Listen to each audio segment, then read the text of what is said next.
নমস্কার বন্ধুরা, চন্দনার রান্নাঘরে আপনাদের স্বাগত জানাই।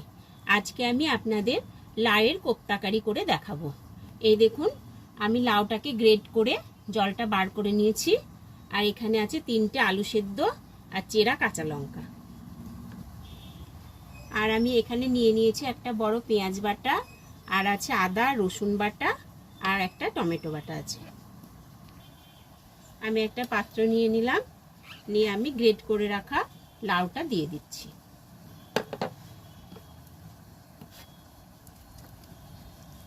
আর আমি আলুটা এইভাবে মেখে নিচ্ছি।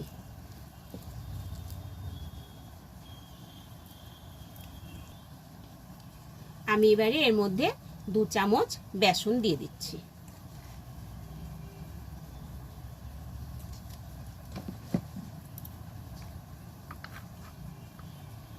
আর দিয়ে দিলাম 1 চামচ জিরে গুঁড়ো আর 1 চামচ ধনে গুঁড়ো।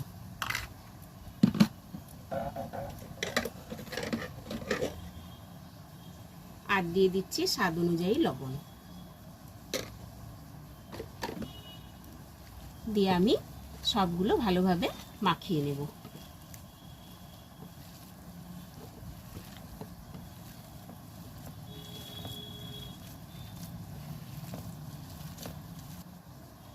এই দেখুন, আমার মাখাটা হয়ে গেছে। এবারে আমি কোপ্তার আকারে গড়ে নেব।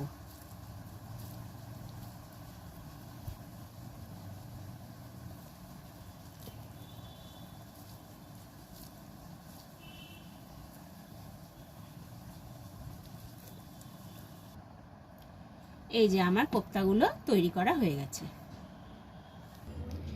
কড়াইটা গরম করে আমি তেল দিয়ে দিলাম।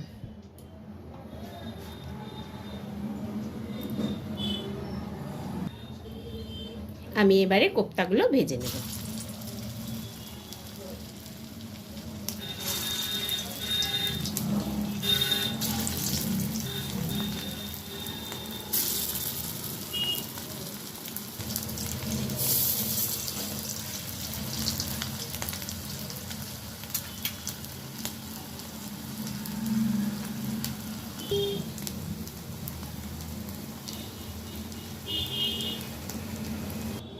এই দেখুন, কোপ্তাগুলো আমার সব ভাজা হয়ে গেছে। ওই তেলের মধ্যেই আমি দিয়ে দিচ্ছি তেজপাতা আর কাঁচা লঙ্কা ফোড়ন।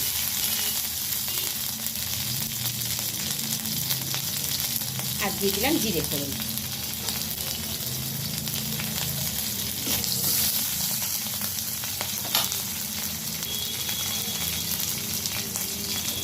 দিয়ে দিলাম আদা রসুন বাটা আর পেঁয়াজ বাটা।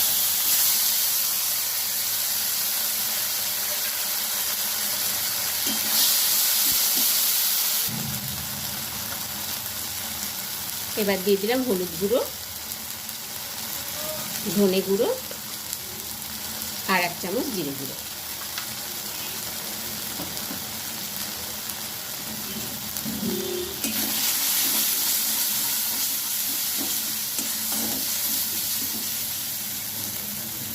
দিয়ে দিচ্ছি টমেটো বাটাটা। আমি এবার ভালোভাবে মশলাগুলো ভেজে নেব। কোপ্তাগুলো তৈরি করার সময় লবণ দিয়েছিলাম, সেই জন্য আমি এখানে অল্প পরিমাণে লবণ দিয়ে দিচ্ছি। মশলাটা খুব সুন্দর করে ভেজে নেওয়া হয়ে গেছে। এবার আমি জল দিয়ে দিলাম।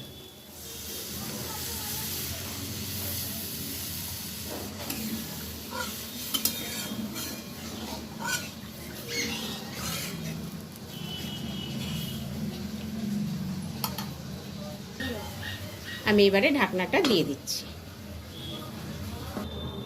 কিছুক্ষণ পর ঢাকনাটা আমি খুলে দিচ্ছি। আমি এবারে লাউয়ের কোপ্তাগুলো দিয়ে দিলাম।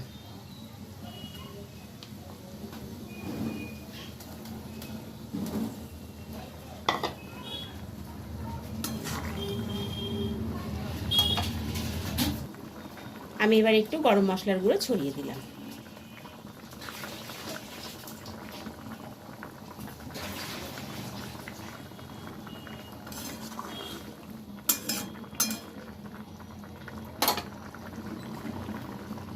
লাউয়ের কোপ্তা কারিটি আমার হয়ে গেছে, এবারে আমি নামিয়ে নেব। বন্ধুরা, এই রান্নাটি আপনাদের ভালো লাগলে ভিডিওটিকে প্লিজ লাইক ও শেয়ার করবেন এবং আমার চ্যানেলটিকে প্লিজ সাবস্ক্রাইব করে দেবেন। আবার দেখা হবে নতুন একটি রেসিপি নিয়ে, নতুন একটি ভিডিওতে। ধন্যবাদ।